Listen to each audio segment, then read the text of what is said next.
الله فلا مضل له ومن يضلل فلن تجد له وليا مرشدا أشهد أن لا إله إلا الله وأشهد أن محمدا عبده ورسوله لا نبي بعده اللهم صل وسلم على نبينا محمد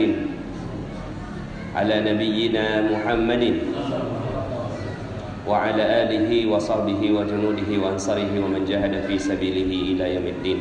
قال الله تعالى في القرآن الكريم أعوذ بالله من الشيطان الرجيم ومن يتق الله يجعل له مخرجا ويرزقه من حيث لا يحتسب صدق الله العظيم وصدق رسوله النبي الكريم ونحن على ذلك من الشاهدين ولا حول ولا قوة إلا بالله العلي العظيم. Alhamdulillah, segala puji bagi Allah yang memberikan nikmatnya kepada kita semua sehingga di malam puncak dari Ramadan, malam 27, sebagian besar dari seluruh negeri-negeri muslim biasanya di malam 27 adalah malam puncak karena memang ada sebuah hadis dari Rasulullah SAW. Jadi hadis tentang Lailatul Qadar ini ada beberapa menyebutkan bahwa terjadinya di 10 hari terakhir, makanya Rasulullah SAW beriktikaf. Kemudian ada yang menyebutkan terjadinya di malam ganjil, sehingga akhirnya di malam-malam ganjil biasanya ramai masjid. Kemudian ada juga yang hadis menyebutkan tentang di malam ke-27. Seandainya malam-malam yang lain tidak, maka malam 27 ini mau nggak mau mesti dipaksakan. Bagaimana caranya ya, diatur sedemikian rupa sehingga akhirnya kita di malam 27 ini betul-betul beribadah kepada Allah Subhanahu wa taala. Sebenarnya janji Allah Subhanahu wa taala terhadap Ramadan sudah terlalu banyak. Cuma yang aneh adalah kenapa janji-janji itu tidak membuat umat Islam, khususnya umat Islam Indonesia, itu bersemangat. Contohnya nggak bersemangat adalah semangatnya di awal saja, di akhirnya melempem. Ya, alhamdulillah kita bersyukur di masjid ini masih ramai, walaupun sudah pastinya juga lebih berkurang. Kita doakan semoga yang berkurang ini bukan karena melemahkan semangat, tapi karena sudah pulang kampung, ya, sudah mudik. Tapi yang anehnya adalah janji-janji Allah ini udah banyak sekali, ya, terhadap Ramadan. Tapi kenapa kok terjadinya itu penurunan? Mungkin kalau diganti begini, kalau seandainya ya serius melaksanakan ibadah di bulan Ramadan maka dapat Fortuner 1. Seandainya serius di bulan Ramadan dapat rumah harganya 2 miliar.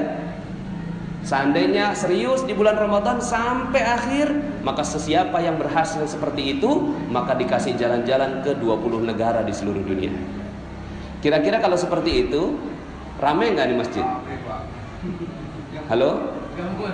Nggak muat ya? Sampai ke Agung Shop. Seandainya pahalanya seperti itu, ya, seandainya pahalanya seperti itu maka nggak akan pernah muat ini masjid. Tapi Bapak Ibu yang dirahmati Allah, percaya nggak? Begitu memang yang Allah janjikan. Begitu yang Allah janjikan. Allah nggak janjikan Ramadan ini untuk akhirat saja, tapi Allah janjikan Ramadan ini untuk dunia juga. Jadi kalau seandainya ada yang tahu betul tentang Ramadan, maka betul-betul dijagain Ramadannya. Dijagain betul-betul sampai akhir. Makin 10 hari terakhir ditinggalin semuanya, dia fokus di Ramadan. Kenapa? Karena pahalanya adalah pahala yang sifatnya dunia juga. Ya. Seandainya kita tahu tentang itu, ya, jadi kalau seandainya nih, ya, nanti di ujung ceramah saya nanti sedikit saya mau hipnotis, ya, boleh ya Bapak Ibu ya? Ya. Yang punya utang lunas semua insya Allah. Ya, ini kan malam 27 kan? Malam 27 ini ajaib Bapak Ibu ya. Nanti saya akan buat atraksi lah di jam 8 insya Allah. Ya. Jadi kalau seandainya tahu betul tentang ketakwaan, tahu betul tentang Ramadan, maka nggak mungkin umat Islam miskin, nggak mungkin. Umat Muslim nggak mungkin miskin. Nggak mungkin terjadi pengusiran luar Batang di Jakarta, nggak mungkin. Nggak mungkin punya utang, nggak mungkin terusir dari rumah kontrakan, nggak mungkin berbagai masalah muncul kalau benar-benar memahami tentang konsep Islam dengan baik. Memahami konsep Islam dengan baik kan gini, kita berpikir Islam, ya, kalau apa konotasinya Islam? Islam tuh miskin, jorok, ya, kemudian tak berpendidikan, buang sampah sembarangan, betul? Ini yang di kepala kita kalau bicara tentang Islam. Ya. Kalau bicara tentang Barat, jaya, bersih, rapi, kotaknya luar biasa. Ya.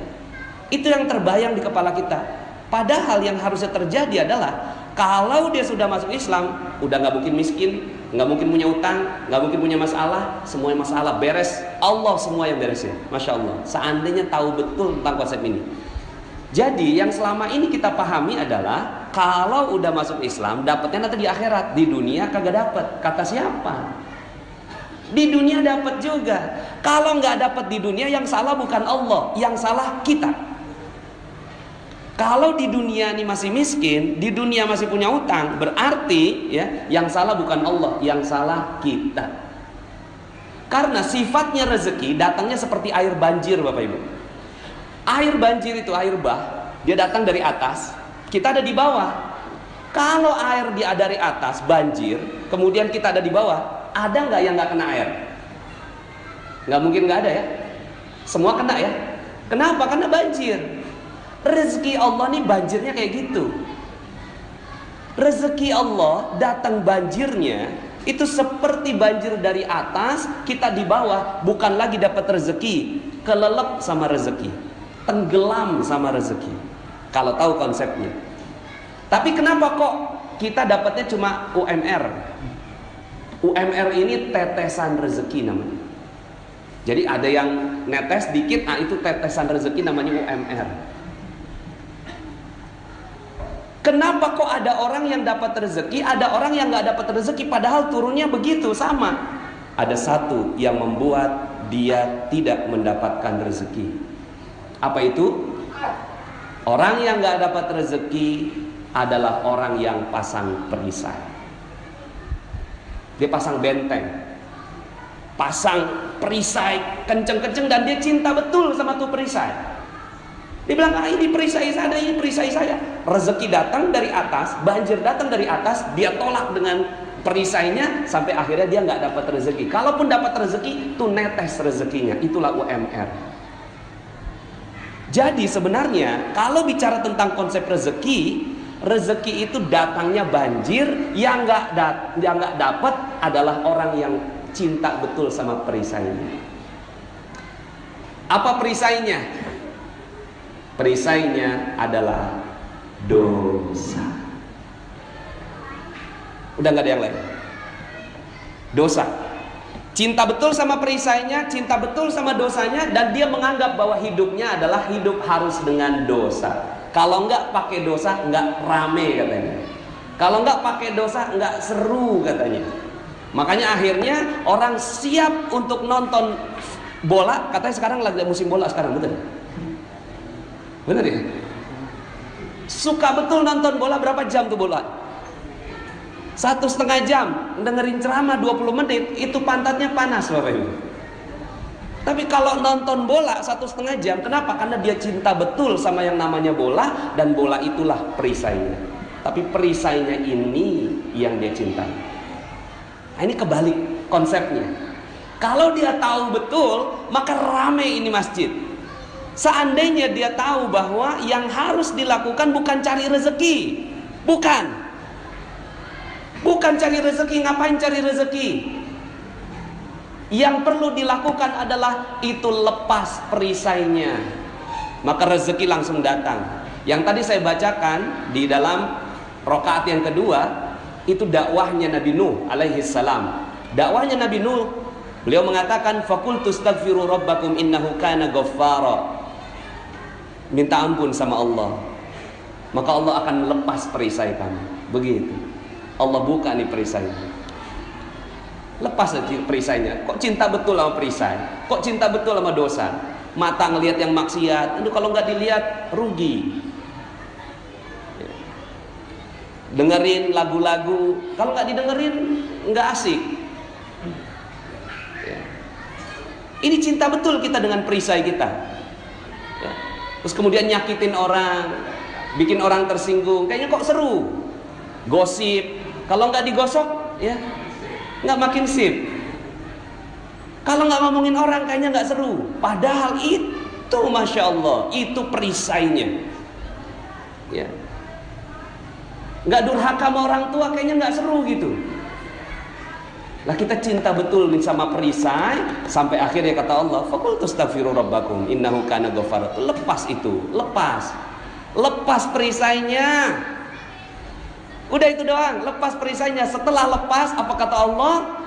Yursilis samaa alaikum midrara, maka Allah akan turunkan hujan yang lebat dari atas langit. Tuh. Kalau hujan masih tanda petik nih. Hujan bisa banjir, ya kan? Ini konotasinya masih macam-macam. Wah, ini maksudnya hujan mungkin keberkahan dan seterusnya. Enggak. Ayat berikutnya Allah, oke, kalau kalian nggak paham tentang hujan, kalau kalian nggak paham tentang rezeki itu namanya hujan, maka Allah tambahkan kalimat yang lebih jelas, wa yumditkum bi amwal. Dan Allah tambahkan amwal. Allah nggak bilang tambahkan keberkahan, Allah nggak bilang tambahkan pahala, Allah nggak bilang tambahkan rezeki, enggak, langsung Allah katakan wa yumditkum bi amwal, dan Allah akan tambahkan harta dalam bentuk jamak, amwal, bukan mal, al amwal. Jadi ini janji Allah Subhanahu wa ta'ala bagi mereka-mereka yang betul-betul melepas perisainya, maka rezekinya akan berlimpah ruah datang pada dirinya. Masya Allah, ya. Maka yang perlu kita sibukkan itu bukan cari rezeki. Ngapain cari rezeki? Oh, rezeki udah ada. Yang kita perlu lakukan adalah bongkar itu perisainya. Allah tambahkan lagi, wa yumditkum bi amwalin wa banin. Allah tambahkan anak-anak. Anak-anak di sini bukan hanya anak biologis, tapi anak-anak perusahaan, cabang-cabang bisnis. Itu Allah tambahkan. Wa yumditkum bi amwalin wa banin wa yaj'al lakum jannat, dan Allah kasih kepada kalian kebun-kebun gratis semuanya. Dari selain bisnis Anda, selain penghasilan utama, ada jannat, ada kebun-kebun yang lain. Wa yaj'al lakum anhara, dan kamu bukan yang nyiramin itu kebun-kebunnya udah ada sungainya masing-masing sendirian. Masya Allah. Ini janji Allah. Cuma sekarang pertanyaannya, ya, kan udah di Allah bilang nih, siapa yang bertakwa, siapa yang lepas perisainya, akan Allah kasih fortuna, rumah 2 miliar, jalan-jalan ke 20 negara. Masih ada yang belum mau? Masih ada yang belum mau, bingung. Apa iya cuma begitu doang? Lah iya begitu. Makanya kenapa Umar bin Khattab radhiyallahu anhu penghasilannya 233 miliar per bulan. Itu Umar bin Khattab radhiyallahu anhu.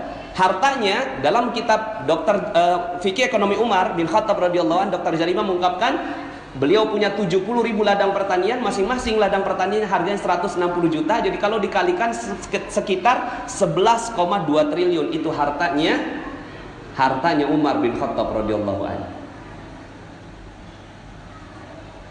Ya. Tapi dengan sebegitu kayanya Umar, beliau sudah masuk sampai tahap selanjutnya dari kekayaan, yaitu udah nggak butuh kekayaan. Kekayaan datang, udah banjir.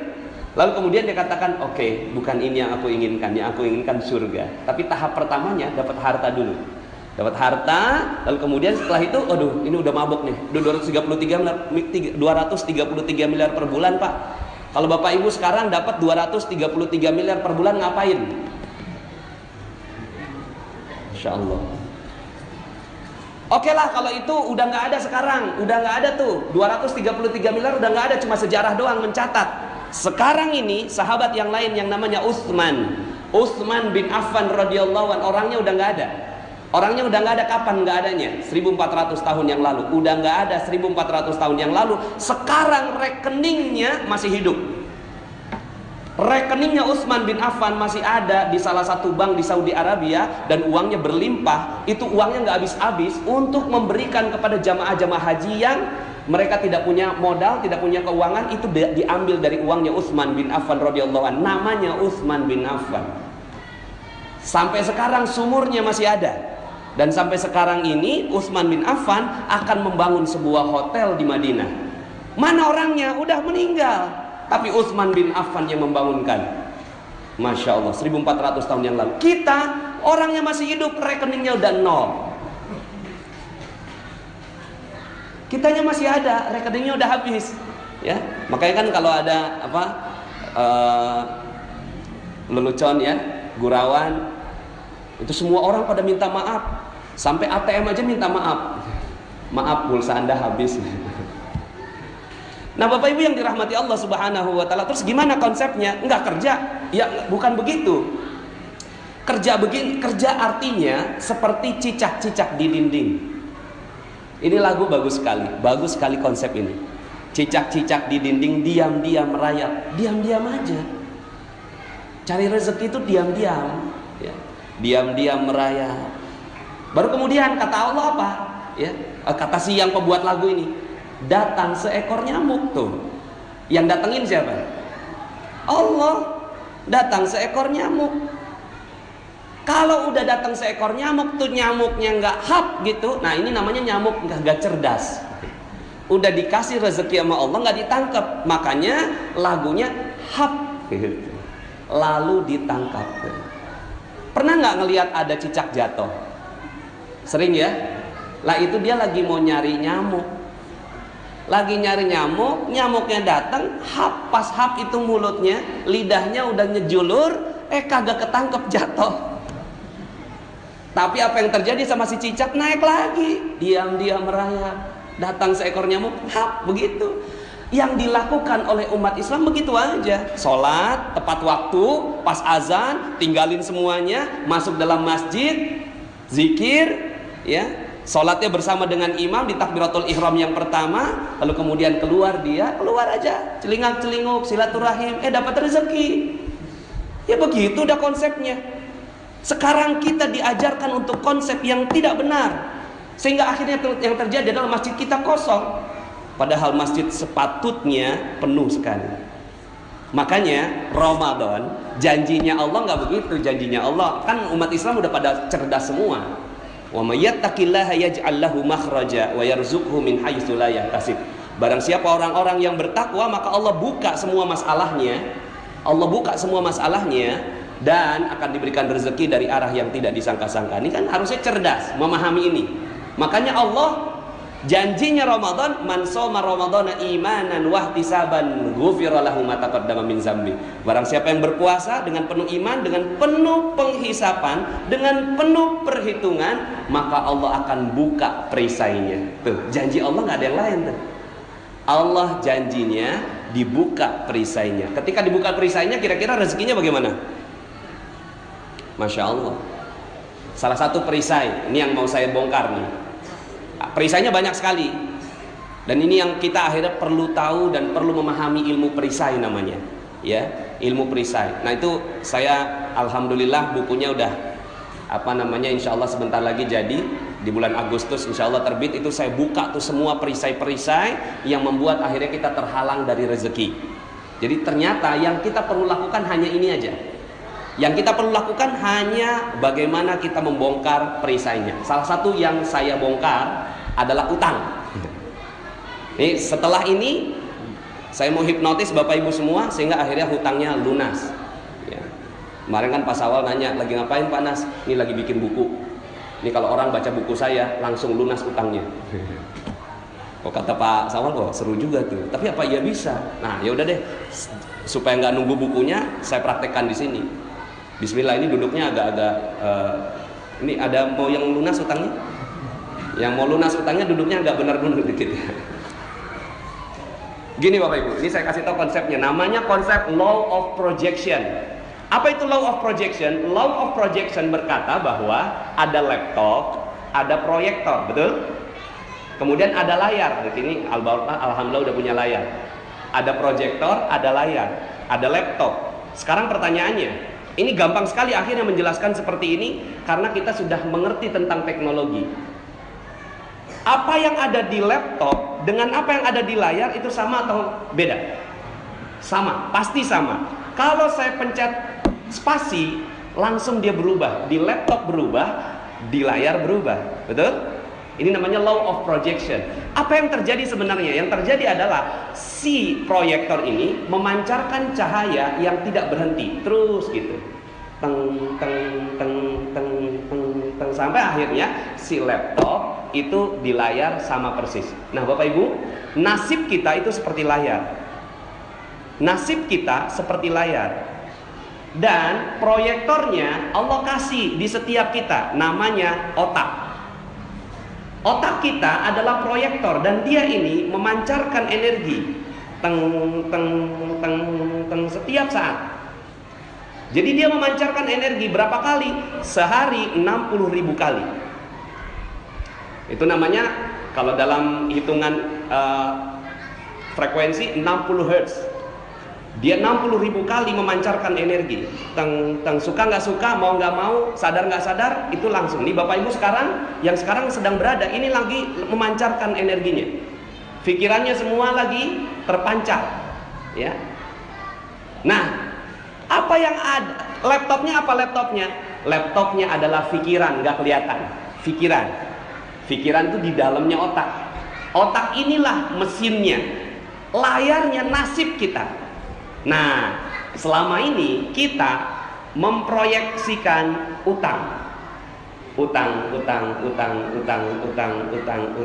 Kira-kira jadinya apa di layar? Halo? Utang. Udah cerdas nih. Jadi di layar yang terlihat apa kira-kira? Utang. Sampai kapanpun orang yang berpikir begini, sampai mati, sampai meninggal, dia nggak akan pernah lunas utangnya. Percaya sama saya. Kenapa? Karena pikirannya itu diliputi hutang. Hutang. Aduh, nih motor belum bayar, mobil belum lunas, rumah masih KPR. Akhirnya sampai kapanpun, udah pun lunas, akhirnya mau utang lagi. Aduh, ini udah selesai nih, beres nih satu nih. Kita sekarang utang lagi. Terus utang sampai meninggal dunia, dia akan terus memiliki utang. Nah, karena konsepnya law of projection gampang. Dalam waktu sedetik saya bisa katakan bahwa utang Bapak Ibu lunas. Gimana caranya? Waktu itu ada yang datang begini, Ustaz, hidup saya hancur. Nah, hidup saya hancur itu energi. Saya bilang, wow, keren. Kok keren sih Ustaz? Iyalah keren. Dia proyeksinya apa? Hancur. Saya apa? Keren. Iya Ustaz, hidup saya itu hancur karena banyak utang. Wow, dahsyat. Kok dahsyat sih Ustaz? Dia utang, saya dahsyat. Coba cerita, berapa utangnya? 200 juta Ustaz. Wah, keren banget. Luar biasa nih, ya. Kok luar biasa Ustaz, ini saya udah mau dipenjara nih gara-gara punya utang ini. Gini loh, zaman sekarang ini ya. Zaman sekarang ini dipinjemin 1 juta aja nggak gampang loh. Kamu itu dipinjeminnya sampai 200 juta loh. Berarti kamu tuh orang yang amanah ya. Sampai orang mau percaya sama kamu. Iya juga ya. Iya dong, kamu udah nggak punya utang sebenarnya. Yang kamu punya itu amanah. Selama ini kepalanya dia utang. Kapan kebayar kira-kira? Nggak akan pernah kebayar. Ganti, switch, pencet spasi. Pas pencet spasi yang muncul amanah. Maka kalau seandainya dia utang, maka layar utang. Kalau amanah langsung keganti di layar, datang amanah bertubi-tubi padanya. Amanah langsung datang. Sekarang 200 juta itu modal kerja. Setelah itu gitu ya, datang amanah lain berupa customer yang loyal, karyawan yang setia, supplier yang baik hati. Itu amanah yang didatangkan pada dirinya.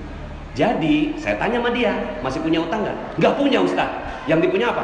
Amanah. Wah, subhanallah. Hiduplah dengan begitu, insya Allah nanti amanahnya akan bertambah-tambah.